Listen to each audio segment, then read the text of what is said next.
Welcome to the Kanban Coaching Exchange. Great to see you all this evening.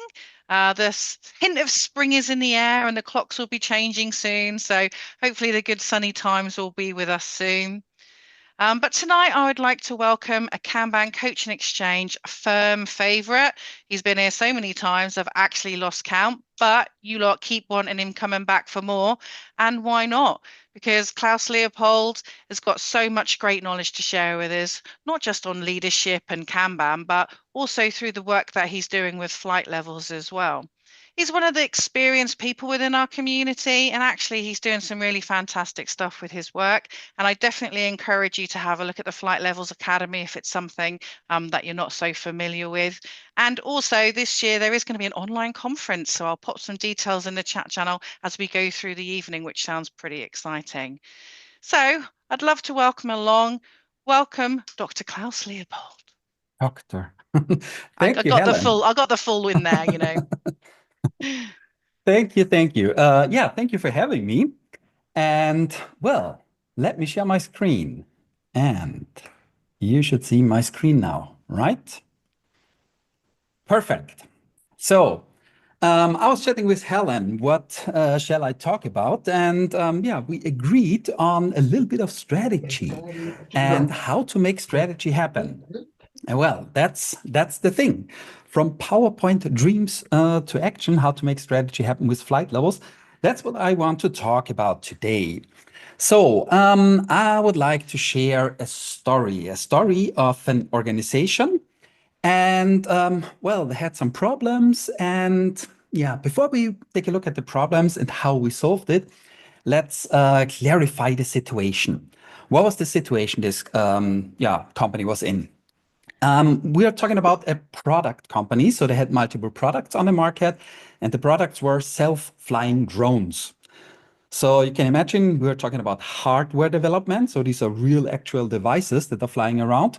But there's also, quite a lot of software and intelligence in self-flying drones, as you can imagine. So this is the product they are doing, and they entered the market actually quite early. However, the global competition was increasing quite fast, and they lost quite a lot of market shares to younger companies. And they were like, okay, we need to react on this. So we need to do something. What did they do? Well, they came up with a 3-year strategy. Actually, they came up is not entirely correct. They hired the consulting company, and the consulting company came up with a strategy for them, kind of. And so they had this 3-year strategy, and they threw a bunch of agile methods into the company because agility, of course, always works, right? And then they were like, okay, this can probably help us to get out of this situation where we are losing market shares. What was the effect? The effect was that they invested quite a lot of money, but they were not really sure if the strategy is now executed. I mean, they've invested a whole bunch of strategy. They've invested in these all agile methods, and they were like, are we already working on this strategy now? We don't feel it somehow. So their wish was, okay, we want to put our strategy into action. And well, this is actually where kind of I came into into this whole party, and they were like, "Please help us do so." You know, flight levels is a lot about making strategy happen, and you talk about these things. Let's do it with our company. And I was like, "Okay, let's do it." So first, before we start introducing flight levels or so, what is the actual problem? So we searched for some problems. What did I do? I basically identified some stakeholders and key stakeholders and started a conversation with them. And I wanted to somehow understand how their strategy execution process was working. And to summarize the result of my conversations, it was like this. People were working on stuff in this company, which is actually good. I mean, that's the reason why they receive a paycheck, right? Then there was a kind of event where the strategy was announced. This was like a yearly event, what I heard from them. Sometimes it was a big party with roasted ant liver and stuffed chive rolls or so. And sometimes it was just like an unromantic email. But there was this event like, okay, this is our strategy. And after this, people continued to work on their stuff, what they worked before, until the end of the year. When the end of year sign was getting closer and closer and closer, this triggered some behavior in this organization. More and more people started to create PowerPoint slides, strategy fulfillment.pptx. And then what they did is they were actually looking on the projects they were working on, and they were mapping it to the strategy. Do you know this behavior? So we were working on this project. This was, I don't know, digitalization. We were working on this project. This fits into this strategy bucket. So they were like using the strategy as a kind of justification tool of what they were doing anyway. But that's not the point of a strategy, right? So this was kind of my very first finding in this organization, that this was a weird behavior. So they used strategy as a justification tool. When I also talked to some key stakeholders in the company, I realized another thing.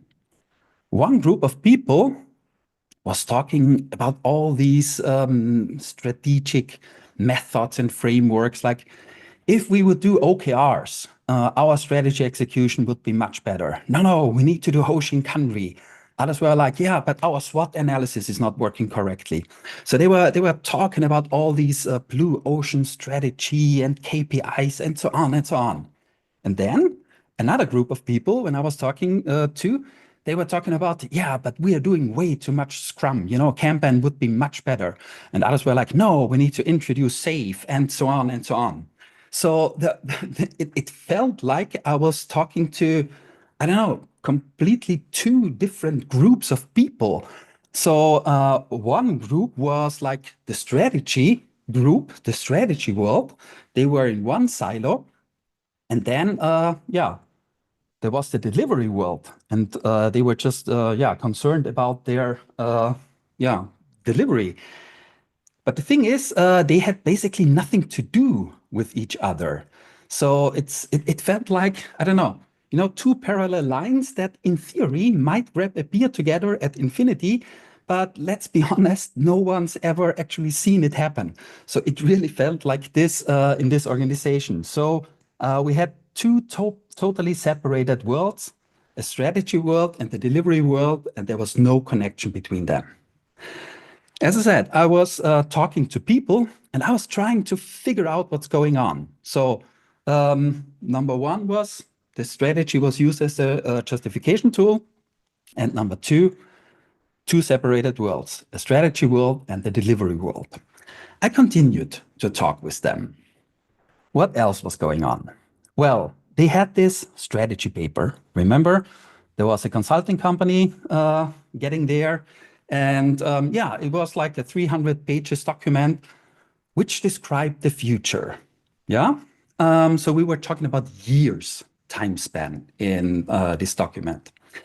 What we could also see in this organization, that people were talking on like delivery tasks, user stories and stuff like this. So these guys, they were talking about weeks in their time span, and in between, there was a huge void. There was nothing going on, and this really had some problems. This situation. Because you could always hear the strategy people say something like this: in 2 years, we will dominate the Asian market. And the delivery guys were like, you're completely nuts.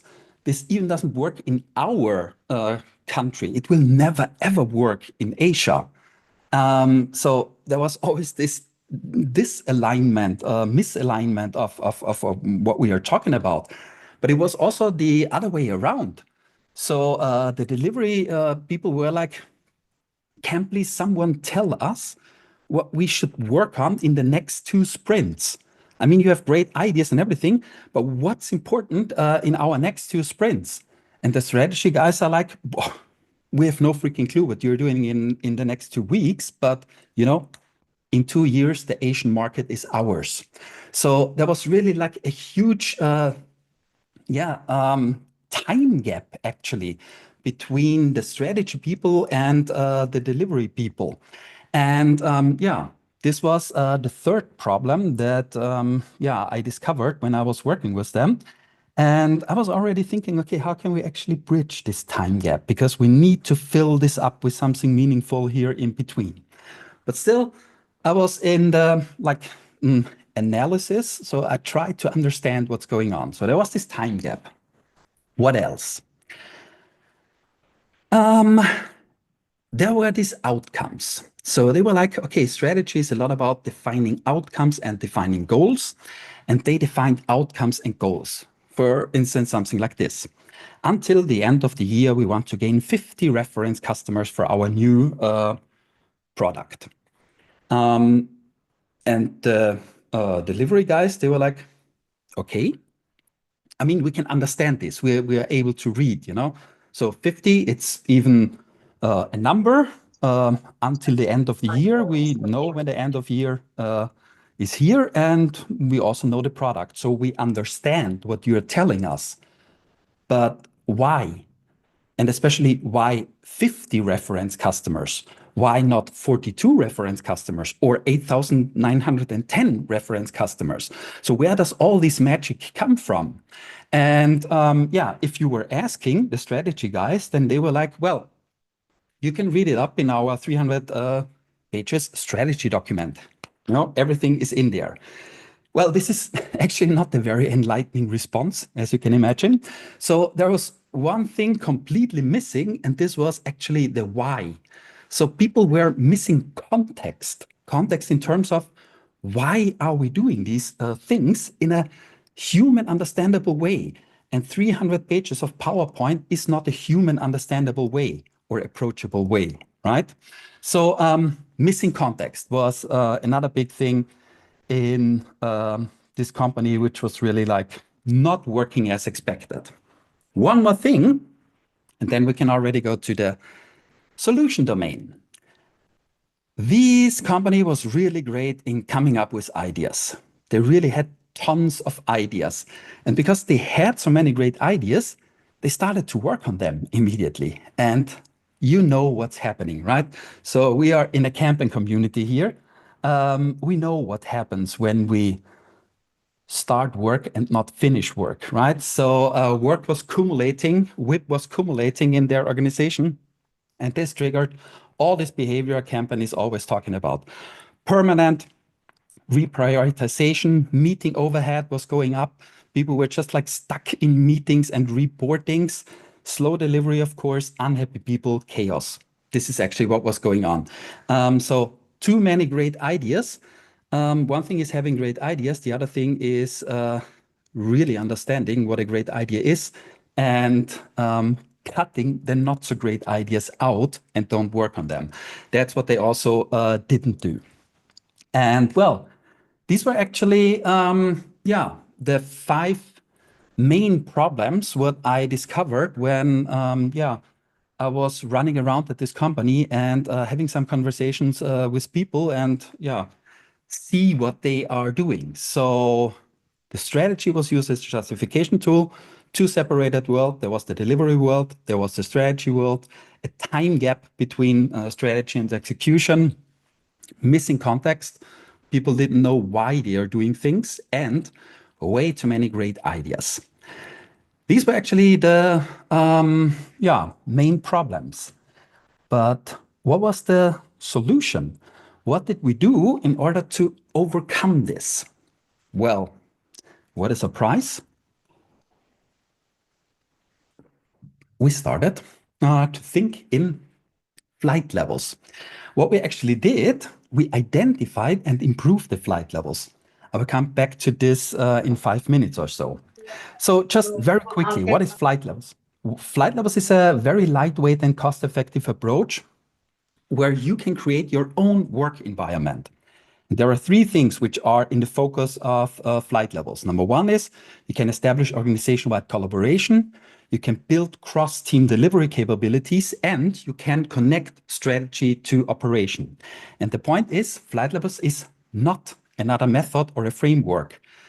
Flight levels is more something like it builds on what's already there, and it helps you to see where the problems are so that you can improve yourself and solve the problems. So it's not another framework. It's basically something which helps you see, helps you reason, and helps you to improve.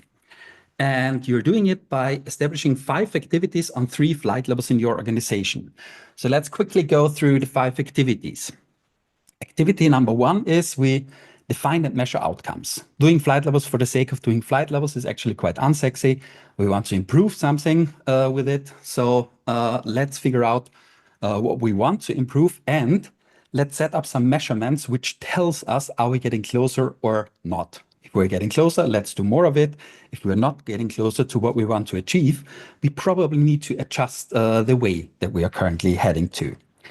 Number 2, organizations visualize the situation. Well, it's not very charming to fly blind. It's way better to see where we're heading to, so we visualize situation.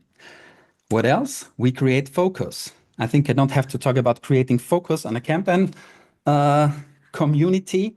Stop starting, start finishing. We value finished work more than starting work, because finishing work brings value and money, and starting work costs money.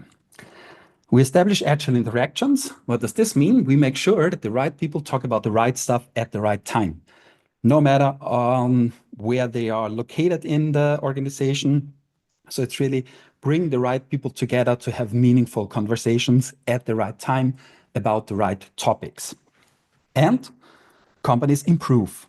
And when we say improve, well, in flight levels land, we want to say that the current way of working is our latest state of misunderstanding.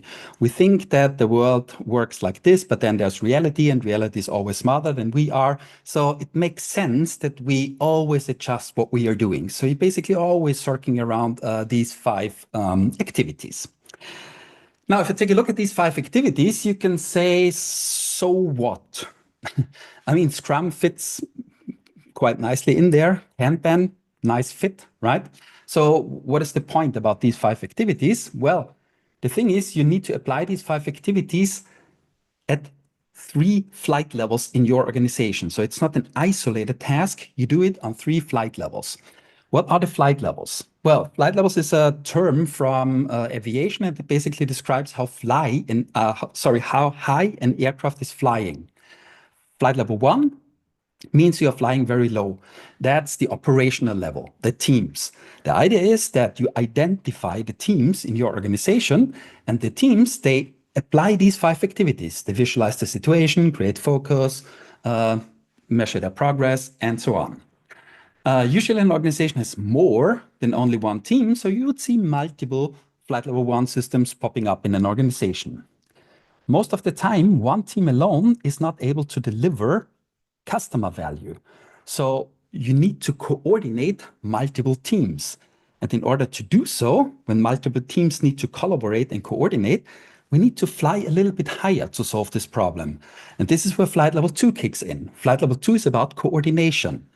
This means we make sure on a flight level 2 that the right team is working on the right stuff at the right time. And how are we doing it? We again apply the 5 activities. We visualize the situation, create focus, we improve agile interactions, everything what we've just talked before. The point of flight level 2 is that this is like the world of your products and of your services. Yeah. And what you also do, you connect the flight level 2 with the flight level 1 systems. And that's actually quite nice, because from the viewpoint of flight level 2, we actually don't care how flight level 1 teams are working. So these teams can be Scrum teams. There could be a team working with Kanban, and maybe this team is just working. That's also fine, right? On flight level 2, we're just coordinating that the right team is working on the right stuff at the right time. And as I said before, flight level 2 is the world of your products and of your services. Yeah. And what you also do, you connect the flight level 1 systems. And that's actually quite nice, because from the viewpoint of flight level 2, we actually don't care how flight level 1 teams are working. So these teams can be Scrum teams. There could be a team working with Kanban, and maybe this team is just working. On flight level 2, we're just coordinating that the right team is working on the right stuff at the right time. platforms, services, products, and so on. And usually you have more than only one flight level 2 system because you have multiple products in your organization. So you would see multiple flight level 2 systems popping up. And sometimes these flight level 2 systems have dependencies. You notice if you change something in this platform, there is an influence for this product and for that product. Yeah, so we see dependencies on the flight level 2. And we can again solve this on flight level 2. So you can build hierarchies of flight level 2 systems if you like. So you could build like a flight level 2 here, again, by visualizing the situation, creating focus, and so on, where multiple products are coordinating their dependencies. Flight level 2, coordination level. And we can fly even a little bit higher. This is flight level 3. And flight level 3 is the strategic level, which is actually like, where are we heading to? So strategy, right? And again, even on the strategy level, we apply the 5 activities. And we connect flight level 3 with flight level 2 and flight level 1 systems. So this is the main idea of the 3 flight levels. And maybe you've already heard about this, but there's one thing which is somehow very often misunderstood or not known. I say that you don't have to introduce these flight levels to your organization. I say that the flight levels are already there in each and every organization. Let's take a look at this.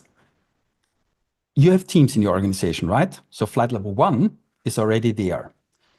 Your organization is doing some kind of coordination. Whenever multiple teams need to collaborate, there needs to be some kind of coordination going on. Maybe you're doing like, I don't know, project plans. Maybe you're doing big room planning. Maybe you're doing some voodoo magic or chaos, whatever, but there is some kind of coordination going on. So with flight levels, we make the current state visible, and by making it visible and tangible, we see where the problems are. And then we can start to improve it. And flight level 3 is also already there in your company. I mean, you are thinking about the future, right? Maybe not in a very systematic way, but that's not the point. It's already there. So let's make it visible. Let's understand what we are doing, and let's throw in some ideas, what we have seen that's working all over the planet, and let's improve how you're doing it. So that's the idea of flight levels. The flight levels are already there. You just make them visible and explicit, and then you improve them, and you make them work together. And making it work together is also actually quite important, because I see so many companies where on flight level 1, one team is doing, I don't know, Kanban, another team is doing Scrum. You have design thinking teams. So you have multiple, I don't know, methods in your organization. With flight levels, you can bring all this together. It's more like an operating system for your organization, where you have, multiple, which helps you to operate multiple methods and frameworks. No matter if you're doing OKR or Hoshin Kanri, connect to your Kanban teams. That's perfectly fine. And that's exactly what flight levels can do. So this is flight levels in 5 minutes, I guess it was. What I would like to do is I would like to zoom in now here on the flight level 3. Because I'm talking about making strategy happen, and the problems, what we have seen before from this company, they can't be located on a flight level 3. Yeah. So what did we do to solve these problems? So what I will do is I will show you how we actually built our flight level 3 system in order to solve the problems that we discovered. So let's get back to problem number 1. Remember problem number 1. This was this backward mapping of projects to the strategy. Strategy as a justification tool.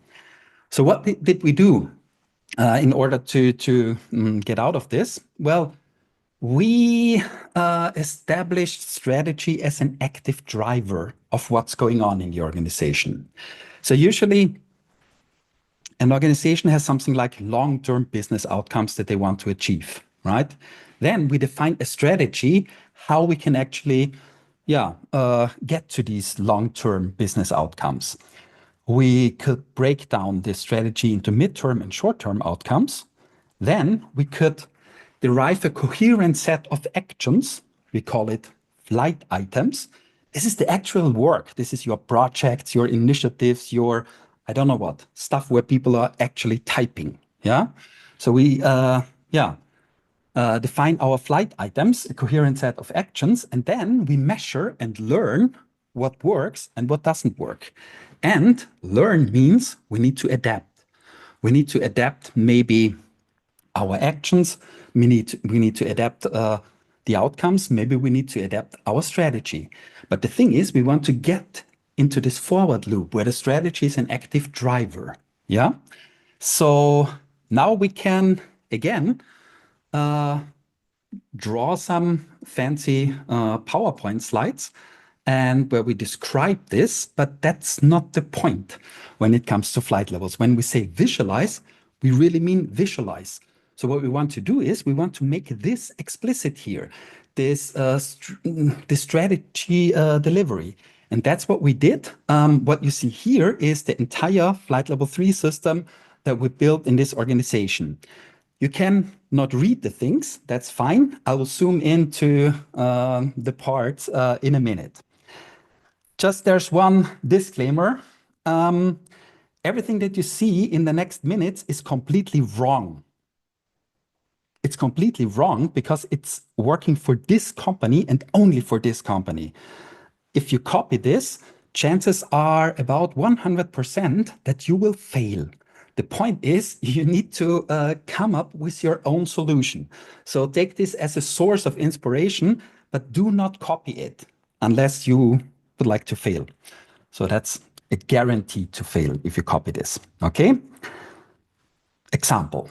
So if this is the entire flight level 3 system, we basically made strategy delivery explicit. That's the idea behind it. And by making it explicit, we were also solving the problems that we saw. If you remember, problem number 2 was about these separated worlds. There was one strategy world and there was a delivery world. Oh, I just see that my background is matching to the colors. How crazy is this? Yeah, our PR department is just great. Okay, strategy world and delivery world. How did we do this? This part of the board, this right part here, that's the delivery part, yeah? And the rest of the board is the strategy part. And the point is that you see both worlds on one board now. So it's no longer, here you have the strategy people who are doing their Kanban and I don't know what magic, and you have the strategy people who are doing their OKR magic. Everything is like united on one visualization. And as we will see in some minutes, they're also connected. Yeah. So we connected strategy and delivery. So let's quickly zoom in here in the realization part, in the delivery part. That's really not fancy what we see here. It's a very, very coarse grain, just like overview of what are the projects that are currently going on. So we have some projects which are still on ground. This means nobody's working on it. Projects in flight. So we are working on it. When a project is done, we are doing a demo and then we are done. That's basically it. Yeah. And the thing is, we don't need a more detailed view here, because if you want to see the detailed view, you go to the flight level 2 system, remember, or to the flight level 1 system maybe. We connect the flight level 3 with the flight level 2. So if I see this project here, customize X4T props, whatever, you see this project also on a flight level 2 system. And here you have the entire view, like really like a flow view, how they are managing the work across multiple teams. We don't need this here on the, at this flight level. We just need to know what are the projects that we are working on, and we want to map them to the strategy. And I will show this in a minute. So that's the delivery part. Nothing fancy, but very useful. What else? Problem number 3. Remember, this was this time gap. We had a strategy paper where we were dreaming about what's going on in the next years, and then we had some delivery tasks where people were talking about the next weeks. So what we did, we bridged this time gap. How did we do this? Well, there was the strategy paper with the long-term outcomes. This was part of the strategy paper. What we did is we derived midterm outcomes out of the long-term outcomes. Then we derived short-term outcomes out of the midterms outcomes. And when we were talking about short-term outcomes here, we're actually already very close to the delivery tasks. So it was actually very easy to come up with tasks which are connecting now to the short-term outcomes. And again, of course, we could do this in PowerPoint, or you could make it explicit on your Flight Level 3 system. And guess what our solution was? We made it explicit on a Flight Level 3 system. So you can see this breakdown of the outcomes on the Flight Level 3. These are these boxes here. So we have our long-term outcomes in this box, midterm outcomes, short-term outcomes, and they are connected to the initiative. How are they connected? Remember this customize X4T props. This was a project here at the realization part. And the color of this project was green of the card. And here in the outcomes, you also see green outcomes. This is how they choose to connect the outcomes to the project world. So when you're working on this project, you know that you're influencing one of these green outcomes. When you're influencing this short-term green outcome, it's derived of this midterm outcome, which is derived of this long-term outcome. So you're basically connecting in this case with color, and there are, I don't know, we have, I guess, 10 different ways how you can connect this, but they choose to do it with colors. So they have traceability. So you can really trace back if someone is working on something, what is the strategy and what are the outcomes it is paying in, which makes sense, I guess. So let's zoom in a little bit into these boxes, because they are not just like boxes. They are dynamic boxes. So for instance, we have this outcome that we want to win over 50 reference customers for Max Air. Yeah. And this is let's say, a 1 year, a midterm outcome. So they stick it into this box, but it's not only a box, it's actually 2 axes, what we see here. They've chosen 2 axes, where one axis is the progress axis and the y-axis is the confidence axis. So win 50 reference customers. If we've won 25 reference customers, that's 50%. So that's somewhere in the middle here. And the idea is we want to drive the outcome from the left to the right. So we see what is the outcome that we are actually making. Yeah. So we have a visual feedback here. And they have chosen confidence on the y-axis. What is confidence? Confidence means how confident are we that we are going to achieve this outcome? So how confident are we that we are getting these 5 reference customers in 1 year? Based on the confidence, 100% means up there, 0% means down there. Yeah. So you have a feedback actually. They also have a quite sophisticated calculation of the confidence. It's basically the collective gut feeling of all the people in front of the board. They were like, okay, it's good for having a conversation, you know? If someone says, okay, we're totally not confident that we are making these 5 reference customers, and another one is like, that's easy peasy. Yeah, it's a good starting point of conversation, right? So yeah, that's how they did it. And as I said before, it's wrong because it works for them. It doesn't work for you. You need to find your own way. Yeah. One thing is that we have this visual feedback of where we are with our outcomes. But the other thing is we need to do something with it. So what we did is we introduced a weekly meeting where stakeholders are standing in front of the board and where they are updating their outcomes. And that is really important. So imagine when we are talking about, like, for instance, the 3 months outcomes. 3 months is 12 weeks, right? If I don't see any progress after 1 week, well, I don't care. After 2 weeks, well, I don't care.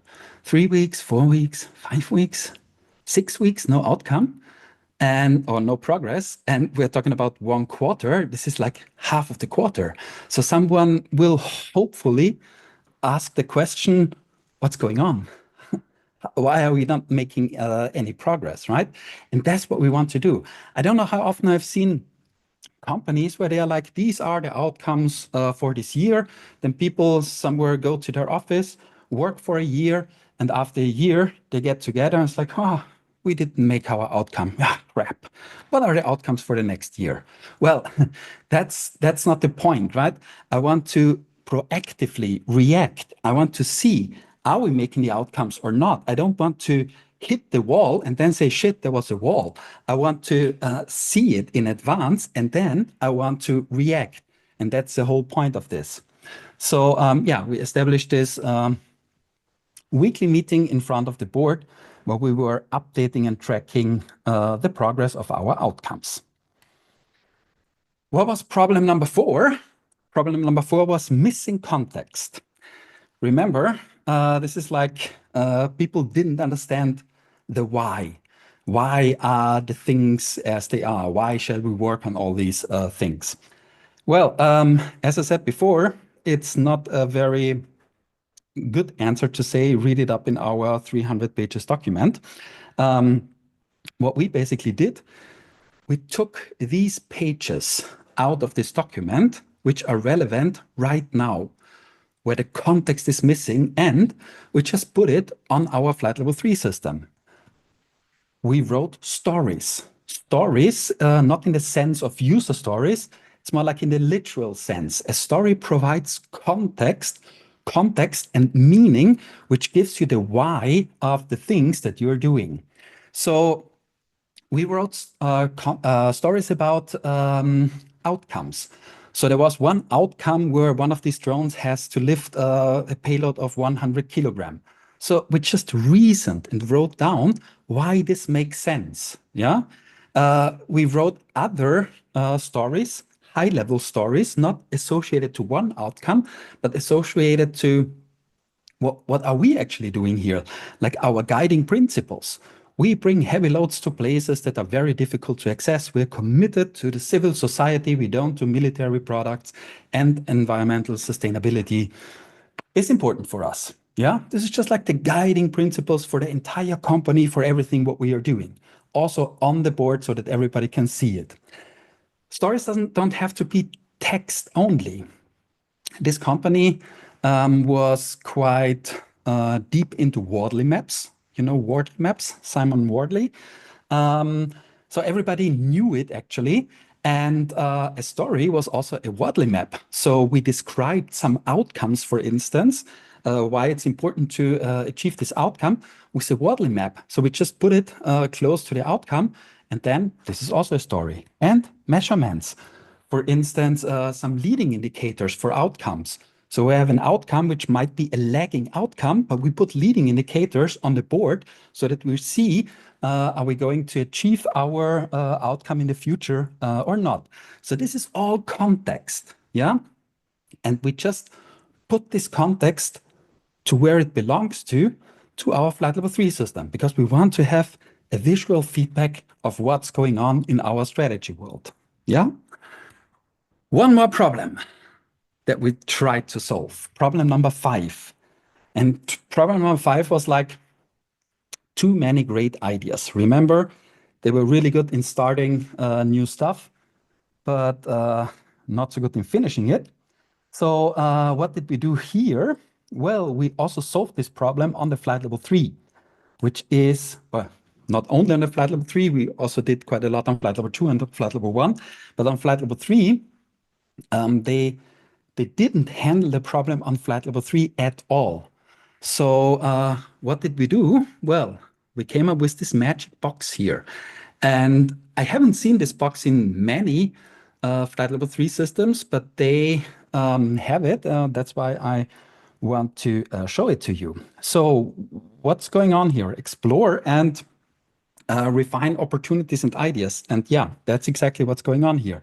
So whenever a new idea pops up, it's not just fed into the system and people start working on it or not. We put it into this box here. For instance, one of our competitors has some financial problems, so we could acquire this competitor. That's an opportunity. Let's put it in this box. Or we could sell action drones, for instance. Perfect. Let's put it into this box. Yeah. But the box is, again, not only a box, there are also some axes. We again have a y-axis, and they chose the y-axis as understanding. So how good do we understand this? So we want to build action drones that follow you when you are mountain biking or skiing or something like this. Yeah. So how good do we understand this? If we have almost no understanding, we put it up here. If you really know what this means to develop such a device, it's down there somewhere. And we also have a time axis, which is somehow coupled to the, remember, the outcomes below, or the realization part. Now, this means acquisition of of one of our competitors. This probably cannot wait for the next 3 years. We need to act now. So it's more to the right. This is soon, later, and even later. So this is like where you are, like mapping or kind of visualizing when this is relevant. And only having this axis helped a lot in this organization, because when there were new ideas, sometimes these new ideas were just attacked. And they were like, no, that's a stupid idea and blah, blah, blah. But then it turned out that they were actually not attacking the idea. They just had different meanings or understandings when it is relevant. So someone was pitching this idea, and a group of people were thinking like, that's crazy. We have so many things to do. We cannot start working on it. But the guy who was pitching it was thinking of, yeah, in 2 years, we should look into this. So just like by having this time axis, you bring way more alignment into your discussions.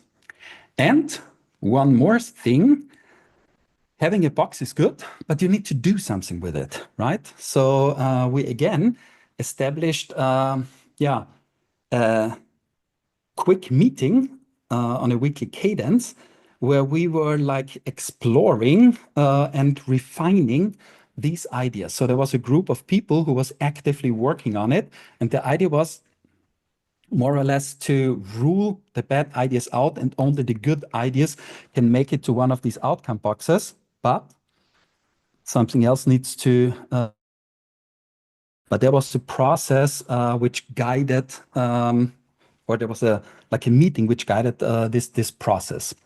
So this was how we tried to get rid of all these great ideas and filter out the ideas that were really great. And yeah, that's what we actually built.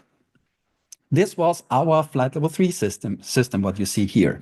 So at a glance, on the left side, you see a story of the guiding principles, the big picture. That's why we are here. Then you see the outcomes here, long-term, mid-term, short-term, and they are connected with color to the realization. Realization in their case were projects, because this was a project organization. We have stories around here which describe the outcomes, and we have a box here where we explore and refine new ideas and opportunities. And important thing, this is a very high level view here on the right side of the realizations.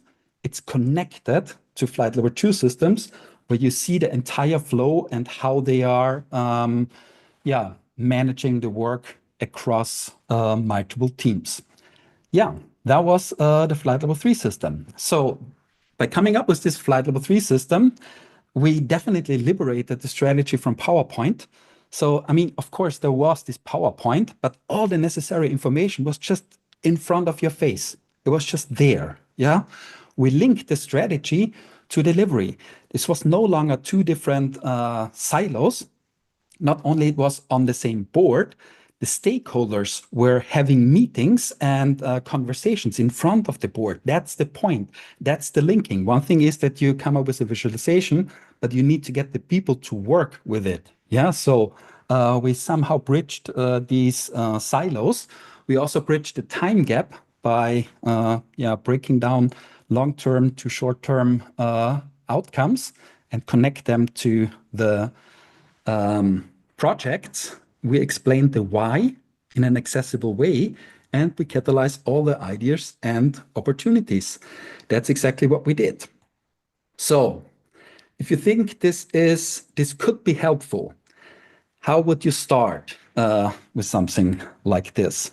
Well, there is an unwritten principle in flight levels, which is never ever build something for the people, build it with the people. So when you are designing a flight level 3 system, it's not you as the expert who is bringing it to the people. You build it with the people together. That's very important if you want to bring them on board and if you want that the flight level 3 system survives. It also makes sense that you have some common goals that you're trying to address with the flight level 3 system. That's why I really said before, do not copy it. It's wrong. That's what I meant, because it helps this company because they had some goals and the flight level 3 system was totally tailored to solve their goals. Do not copy another company solution. That's exactly the thing because it addresses the common goals. And the good news is you don't have to reinvent the wheel again and again. If you visit one of our flight level 3 design workshops, advertising, we have a huge library of patterns, like visual patterns, which you can, it works like Lego bricks actually. So you have a problem and we have multiple Lego bricks that you can use, and then you build your Lego flight level 3 environment. That's everything I wanted to say. One more thing, if you're interested in this and other flight level topics, we're having the flight levels day on May the 8th. And if you are putting in this coupon code, you get like half of the price. This day, I'm really proud to say that we will have 100% case studies. So we will only have case studies, companies talking about their flight level implementations, everything but flight level 1. So we only start flight level 2 and flight level 3. And you see a lot of different case studies. So if you're interested in it, that's the place to be. That's it. Thank you. Brilliant. Let's give Klaus a round of applause. A nice case Thank you. warm thank you. Okay, so what questions have we got for Klaus? Get your hands up, or let's get those questions into the chat channel. And then what we can do is we can get asking. Who's got their first question for Klaus?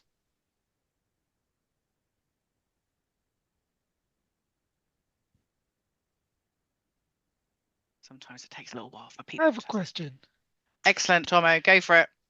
So I know you can't copy somebody else's solution, but if you were implementing flight levels, is there some guiding principle where someone says, let's do this, and you say, oh, no, I don't think that's right? I mean, do you have an intuitive grasp for this isn't going to get us there? Yeah, if you copy another one's solution, maybe. Well, there's one way to fail. I bet there's two. Maybe even if you don't copy another one solution, but if you just, I don't know. So if you take a look at this flight level system, what I've just showed, you could say, well, this could probably help us as well. And you just do it. But first, you need to identify what's the problem you're solving. So this is the very first thing, to really have an understanding about what's the problem you're solving and build the system based on this. So nobody wants to do flight levels. I mean, this doesn't make any sense. You want to solve some problems. So you need to have awareness of your problems, and the flight level system is just a means to an end. And some people skip this. So let me just say then that if you have identified the problem, so you've got step one right, and people say, hey, let's do this, and it doesn't go in the direction of the solution, then you say, what else can we think of? Exactly. Great. Yeah, I really like to have like this. That's one of the very first exercises what we do. What's the problem we're solving here? And when we're in the design process, they're somewhere mounted on the wall or on the Miro board or somewhere. And whenever there's a discussion, because you always have discussions like, shall we do it like this or this or this or this? And when you are in a discussion like this, you just go to the outcomes that you want to achieve and discuss what is bringing us closer to what we want to achieve. And then let's pick this solution. Yeah. Brilliant. Robert, you've got a question. Yes, I do. I've seen very frequently in organizations, you have a certain mindset. You have certain people in the organization who are there to define the goals, define the strategies, tell people how they need to be working, what's the priorities. And then you have people who do the work and they say, just tell us what to do and we'll do it. But what you're suggesting, and it's not unique to flight levels, but is the idea that you need to get the feedback from what people are doing and be ready to adapt and adjust the goals and the strategies and the outcomes that you're looking for.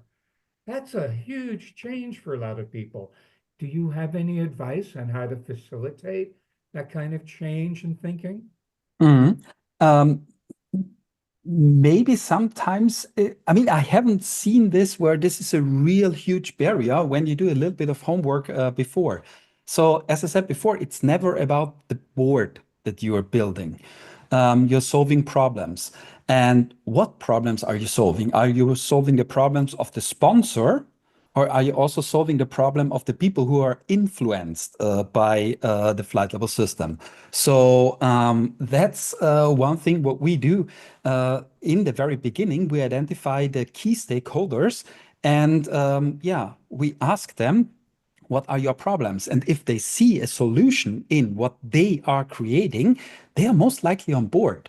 But if you are presenting them a solution and now you're like, okay, I don't know, and now you're free, or tell us what's going on. And they're like, so why shall I do this? So what's in it for me? And I think if you cannot answer, if all the people involved cannot answer the question, what's in it for me, it's getting hard. Does this somehow make sense? So I think that it's some steps before you even start where you have to do something. Yes, that's for sure. And what I've seen very frequently is that the people involved say, well, that's great. I don't have any time to do that. I've got my work to do. Yeah, so if you don't have any problems, maybe we don't need to build a flight level 3 system then. Okay. All right. Thank you. Just before I come to you, Colin, I just got a question from the chat. So this one's from Sven. Were you able to quantify the benefits from doing flight levels in the drone company? What was the word? Were you able to? Were you able to quantify the benefits from doing flight levels in the drone company? Yes. There we go. So, I mean, it's quite hard to quantify the flight level 3 approach alone. We did multiple things. So what they did, we cut like time to market in their case, and time to market of their prototypes, actually, to be precise, by ×4. And the strategy was executed. And this was kind of the one and only measurement we had on flight level 3, because we were like, it's not a success metric if you are achieving your outcomes on flight level 3. It's a success metric when you are able to adapt the outcomes to your needs and when you are delivering based on the outcomes. Do you know what I mean? So coming up with like a quantitative measurement on flight level 3 is quite hard because you're always talking about the future and you don't know the future. So, I mean, nobody knew what's going on with the orange guy in the USA currently, right? So this has huge impact on all our businesses these days. So you can come up with some outcomes and then you don't achieve it because some orange guy did some crazy things. Yes, but that's this doesn't mean that you fail. You know what I mean? So it's more like this ability to adapt to circumstances that are unforeseen and still deliver what you think makes sense. But we don't know if it makes sense yet. The future will tell us. This was a long answer. I hope I got it somehow across. Yeah, great. Thank you.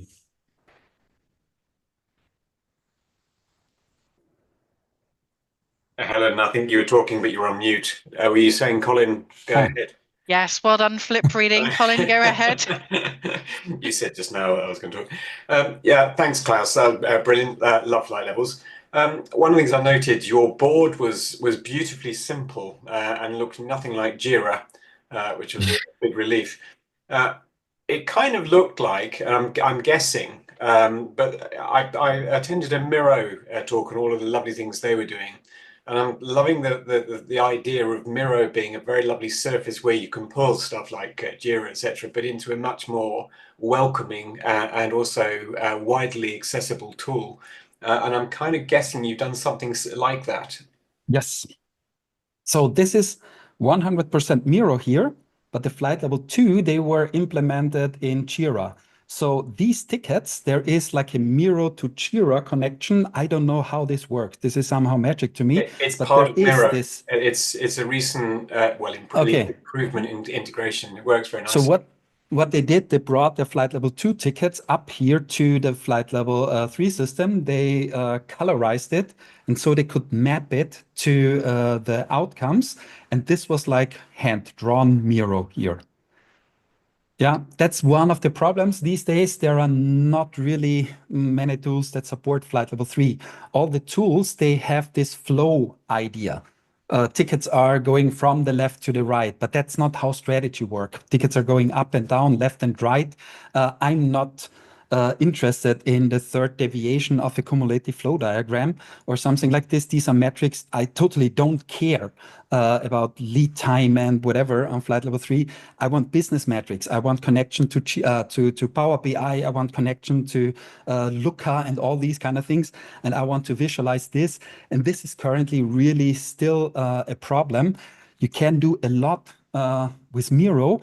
And there are companies like IOBIA who are going into this direction with flight level 3 that works. And what I've heard lately, that Business Map is also coming up with a kind of canvas idea where the tickets can be floating freely around.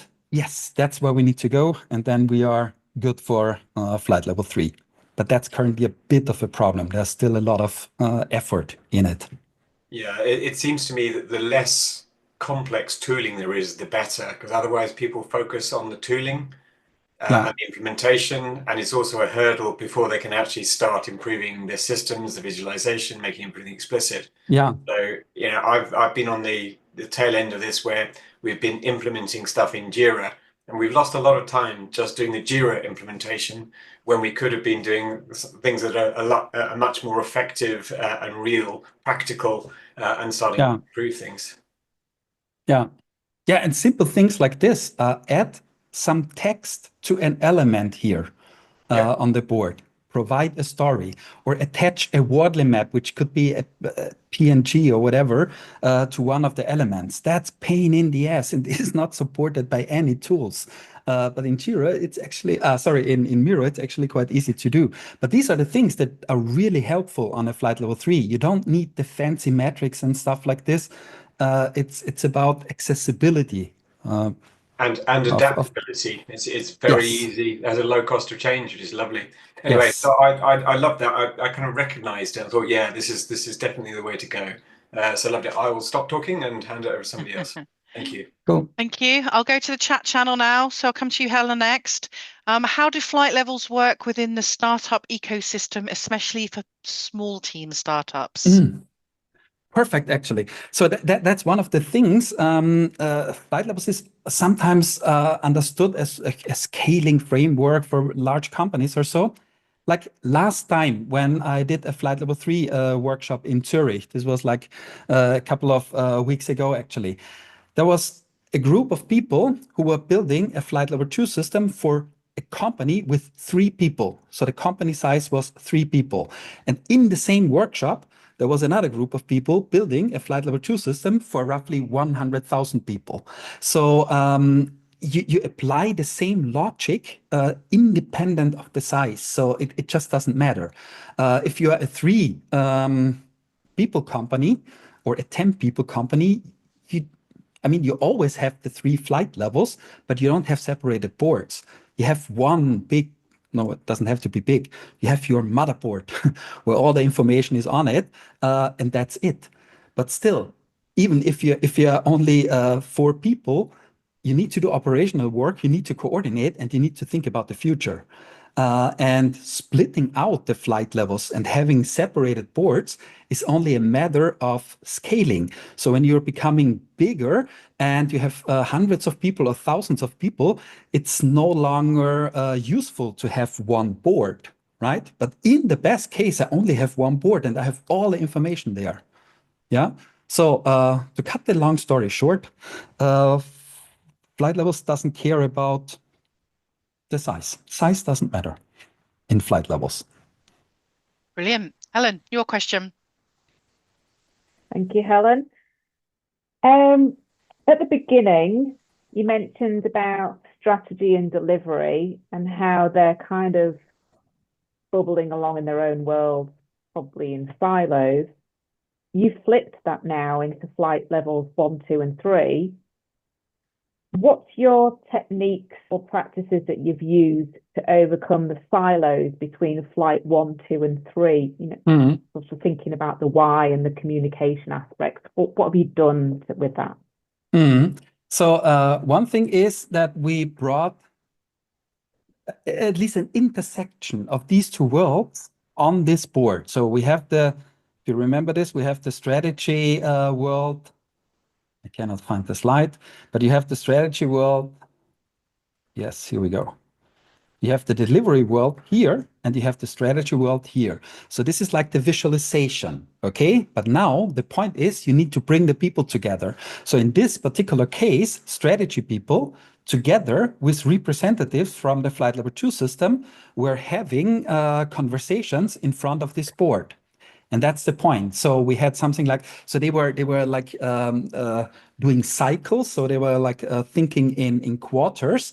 And we came up with a meeting structure where these 2 stakeholder groups always talk together in front of the board. So the board alone doesn't solve any problem. You always bring the people together. So that's what's going on here. And you do the same on the Flight Level 2. So the Flight Level 2 is not, that's also one of these misunderstandings. Some people think the Flight Level 2 is the board of the middle managers or so. No, the Flight Level 2 is the board of the teams. You see representatives from multiple teams standing in front of the Flight Level 2 system because they need to coordinate their work. Yeah. And of course, you have some stakeholders who are natural for a Flight Level 2, like product managers or I don't know what, they're also there. But you always have the representatives from the team there. And the same is true from Flight Level 2 to Flight Level 3. So you see representatives from the Flight Level 2 on the Flight Level 3. And now there's the point. When you see representatives from Flight Level 1 on the Flight Level 2, and you see representatives from the Flight Level 2 to the Flight Level 3, you actually see representatives from Flight Level 1 on Flight Level 3. Does it make sense? And are the stories on the board then, when you've done it at a strategy level and each level, are they doing their storytelling in there and keeping that there so that then people on a different level can come in and have a look at their story? So you're talking about these stories here on the Flight Level 3, right? They serve so I'm talking about this use case now. So we need to be careful, okay? In this use case, they serve the purpose that the stakeholders that are standing in front of this board have the why present. in front of them. So it's the board for this stakeholder group. Yeah. If you have a different goal, for instance, I want to build a flight level 3 system, which is accessible for all the people in our company, you would probably write different stories. And that's what I mean. It's so important that we know what goal are we solving, because if your goal is to write stories for the entire company, but you don't know this, and you write stories which are relevant for you as someone who's standing in front of this board, you don't achieve your goal. You know what I mean? Because you write stories that are not of interest of many people.